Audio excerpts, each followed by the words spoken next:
360 আউলিয়ার পূর্ণভূমি সিলেট। আর সিলেটের সবচেয়ে আকর্ষণীয় স্থান হলো হযরত শাহজালাল রহমতুল্লাহ আলাইয়ের মাজার। হযরত শাহজালাল রহমতুল্লাহ আলাই ছিলেন উপমহাদেশের একজন বিখ্যাত দরবেশ ও পীর। তিনি ছিলেন অলিকুলের শিরোমণি। সিলেট অঞ্চলে তার মাধ্যমে ইসলামের প্রসার ঘটে।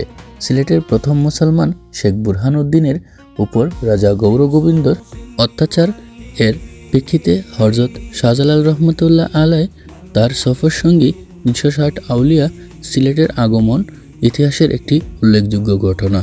এর কারণে সিলেটকে 360 আউলিয়ার দেশ বলা হয়। কেউ কেউ সিলেটকে পুণ্যভূমিও বলে থাকে। প্রতিদিন বাংলাদেশের বিভিন্ন প্রান্ত থেকে দর্শনার্থীরা আসে হযরত শাহজালাল রহমতুল্লাহ আলাইয়ের মাজার ভ্রমণে। কেউ বা আসে জিয়ারত করতে, কিন্তু কেউ বা আসে মান্তি আদায় করতে। অনেকে সাথে গরু, ছাগল, হাঁস, মুরগিও নিয়ে আসে তাদের মান্তি আদায় করার জন্য।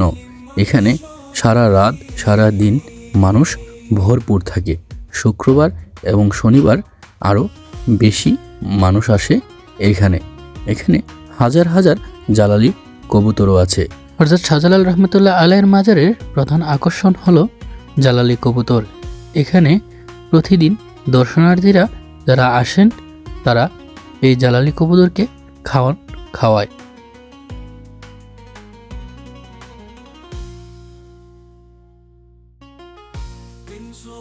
আরেকটি বিশেষ আকর্ষণ হলো গজার মাছ। এই সেই পুকুর যে পুকুরে প্রচুর পরিমাণের বড় বড় গজার মাছ আছে।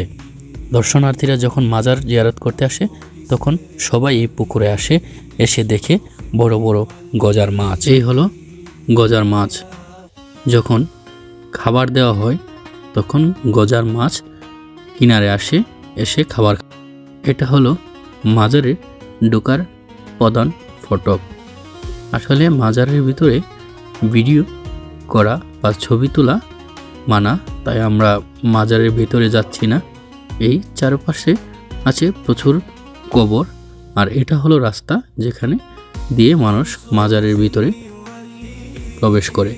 এই দোকানগুলি থেকে দর্শনার্থীরা এসে তবারুক সংগ্রহ করে, আবার কেউ কেউ বাড়িতে নিয়ে যায়। আর এখানের প্রধান আকর্ষণ হলো তুষার সিন্নি। আপনারা তুষার সিন্নি দেখে শুনে নেবেন, অনেক সময় খারাপ হয়। আমরা এখন যাচ্ছি ঝমঝম খোপের সাথে সম্পর্কিত হযরত শাহজালাল রহমতুল্লাহ আলাইয়ের মাজারের আরেকটি খোপ, যে খোপে সোনালি এবং রূপালি কালারের মাছ আছে।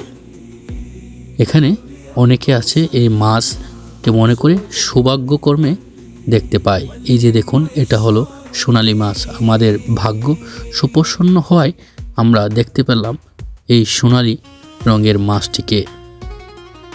দেখতে পাচ্ছেন, এটা হলো সেই সোনালি মাছ। এই খোপটি হলো জমজম খোপের সাথে এটার সম্পর্ক। এখানে প্রতিনিয়ত অলৌকিকভাবে পানি আসে। কোথা থেকে আসে কেউ বলতে পারে না। অবশ্যই ভিডিওটি যদি ভালো লাগে সবাই লাইক, কমেন্ট এবং শেয়ার করবেন, এবং চ্যানেলটি সাবস্ক্রাইব করবেন, ফলো দিবেন। আসসালামু আলাইকুম।